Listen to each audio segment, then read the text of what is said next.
ইদানিং দেখা যাচ্ছে যারা প্রেমের আলাপ ছাড়া কোনো আলাপ নাই, গার্লফ্রেন্ড বয়ফ্রেন্ডের কথা। আমার গার্লফ্রেন্ড যদি এসএসসি এক্সামিনেশনে ফেল করে ইমিডিয়েটলি তাকে একটা মেসেজ ড্রপ করো। যারা আজকে সকালবেলায় তোমরা খেলা দেখেছো, ব্রাজিল কিংবা আর্জেন্টিনা যেই দলকেই সাপোর্ট করো না কেন, সকলের উদ্দেশ্যেই আমি একটা মেসেজ ড্রপ করতে চাই। আমি বলি কি যে এমন কথা বলে শুধু মেসেজ ড্রপ করার কথা, ওকে থানায় ড্রপ করেন অথবা ওকে পাবনা পাগলা গারদে ড্রপ করেন। একটা রেফারেন্স নাই, একটা আয়াত নাই, কোরআনের কোনো দলিল নাই, পুরোটাই খালি ড্রপ আর ড্রপ, পুরোটাই ড্রপ আর ড্রপ। আরে আপনি সিনেমার একটা কথা বললেন, তুফান মুভিতে সাকিব খানকে জিজ্ঞাসা করা হয়েছিল তুই কি চাস, উত্তরে সে বলেছিল পুরো দেশ। এই যে এই ধরনের অনেক বিষয়গুলো তারা বিভিন্নভাবে বিভিন্ন উপায়ে দর্শকদের সামনে, মানুষের সামনে, জাতির সামনে পেশ করছে। আমি এই ছেলেটাকে যেই মেসেজ ড্রপ বলেন, আপনিও চিনেন আমরাও চিনি, একে আলেমই মনে করি না। আর যখন আপনি ধর্মীয় লেবাস পরে আবেদ আলীর মতো, যখন আপনি টুপি পরে পাঞ্জাবি পরে দাড়ি রেখে আপনি যখন এই ধরনের কোনো কাজ কোনো কর্মকাণ্ড করবেন, তখন মানুষ মনে করবে এটা ইসলাম।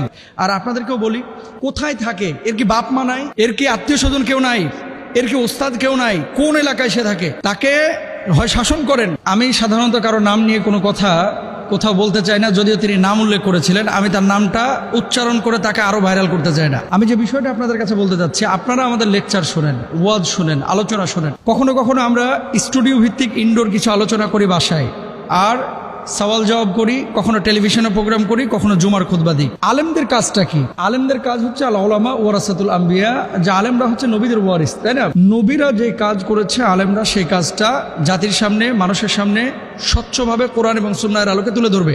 এটাই হচ্ছে বাস্তব কথা। এখন বর্তমানে এই সোশ্যাল মাধ্যম বা এই যুগে ফেসবুক, ইন্টারনেটে যারা আপনারা সম্পৃক্ত আছেন, আপনারা দেখেছেন যে আলহামদুলিল্লাহ এদেশে অনেক ইসলামিক স্কলার যাদের আলোচনার মাধ্যমে অনেকে অমুসলিম থেকে মুসলিম হয়েছে, অনেকে বেনামাজি থেকে নামাজি হয়েছে, অনেকে মুখলেস দায়ী হয়েছে, অনেকে তাকওয়াবান হয়েছে।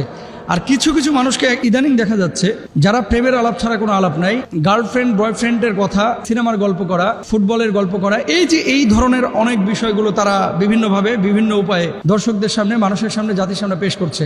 আল্লাহর নামে হলফ করে বলছে, আমি 3 বার বলতেছি, আল্লাহর কসম, আল্লাহর কসম, আল্লাহর কসম, আজকে ওমরের জামানা যদি থাকতো তাহলে হয়তোবা যে অপরাধী এইভাবে ইসলামকে কটাক্ষ করছে, হাসির পাত্র বানাচ্ছে, তাকে হয়তোবা ওমর রাদিয়াল্লাহু তাআলা আনহু কড়া শাসনের মুখোমুখি করে হয় জেলখানায় পুরে দিতেন অথবা তাকে কতল করে ফেলতেন।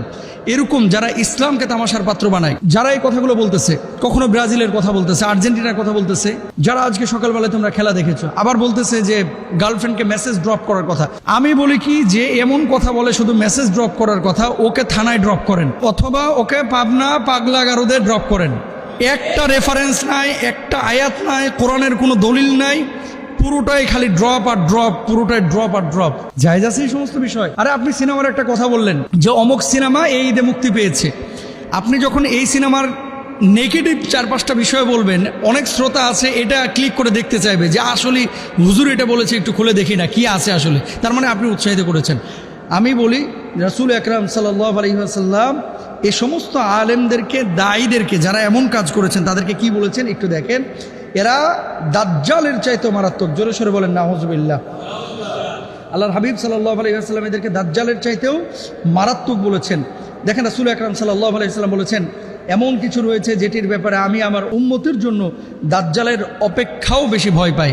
নবীজি বলছেন যে পরবর্তীতে এমন কিছু মানুষ আসবে যে মানুষগুলো দাজ্জালের চাইতে মারাত্মক হবে।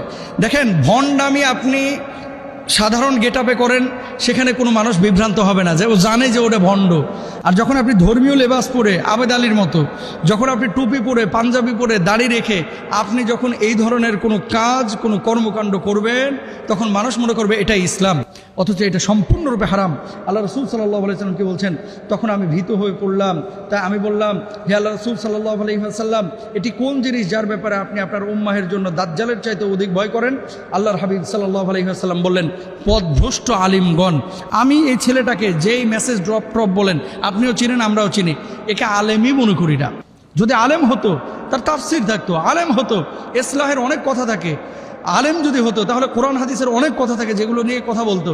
সারাক্ষণ খালি এই যে গার্লফ্রেন্ড বয়ফ্রেন্ড এই ধরনের আলাপ আচরণ যারা করে তাদের আলোচনা শুনেন না ভাই। আর আপনাদেরকেও বলি, কোথায় থাকে এর কি বাপ মা নাই, এর কি আত্মীয় স্বজন কেউ নাই, এর কি ওস্তাদ কেউ নাই, কোন এলাকায় সে থাকে, তাকে হয় শাসন করেন অথবা তাকে নিয়ে গিয়ে আইনের হাতে তুলে দেন, পুলিশের হাতে তুলে দেন। এবং এই সমস্ত পাগলামি যারা করে এরা শুধুমাত্র নিজের ক্ষতি করতেছে না, বরঞ্চ সমষ্টিগতভাবে ইসলামের ক্ষতি করতেছে। এদের ওয়াজ শোনা যাবে না, এদের থেকে দূরে থাকবেন, মাহফিলে এদেরকে নেবেন না, এদেরকে মসজিদের ইমামতিতে নেবেন না। এরা ফাসেক।